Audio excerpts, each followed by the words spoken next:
சங்கீதம் 7. என் தேவனாகிய கர்த்தாவே, உம்மை நம்பியிருக்கிறேன். என்னை துன்பப்படுத்துகிறவர்கள் எல்லோருக்கும் என்னை விலக்கி இரட்சியும்.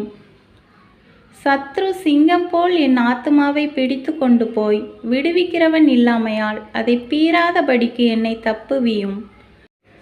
என் தேவனாகிய கர்த்தாவே, நான் இதை செய்ததும் என் கைகளில் நியாயக்கேடு இருக்கிறதும், என்னோடே சமாதானமாயிருந்தவனுக்கு நான் தீமை செய்ததும், காரணமில்லாமல் எனக்கு சத்ருவானவனை நான் கொள்ளையிட்டதும் உண்டானால், பகைஞன் என் ஆத்துமாவை தொடர்ந்து பிடித்து என் பிராணனை தரையிலே தள்ளி மிதித்து என் மகிமையை தூளிலே தாழ்த்த கடவன்.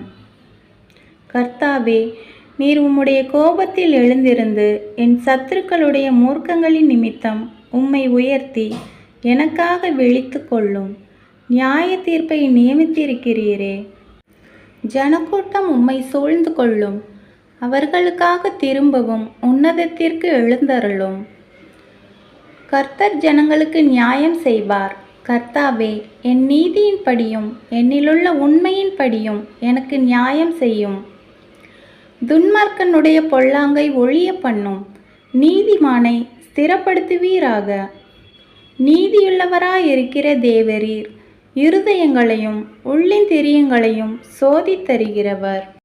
செம்மையான இருதயம் உள்ளவர்களை இரட்சிக்கிற தேவனிடத்தில் என் கேடகம் இருக்கிறது. தேவன் நீதியுள்ள நியாயாதிபதி.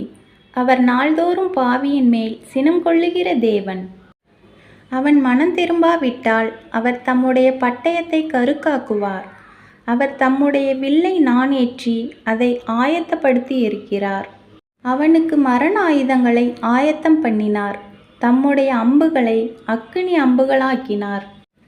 இதோ, அவன் அக்கிரமத்தை பெற கர்ப்ப வேதனைப்படுகிறான். தீவினையை கர்ப்பந்தரித்து பொய்யை பெறுகிறான்.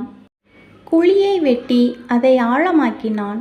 தான் வெட்டின குழியில் தானே விழுந்தான். அவன் தீவினை அவன் சிரசின் மேல் திரும்பும். அவன் கொடுமை அவன் உச்சந்தலையின் மேல் இறங்கும்.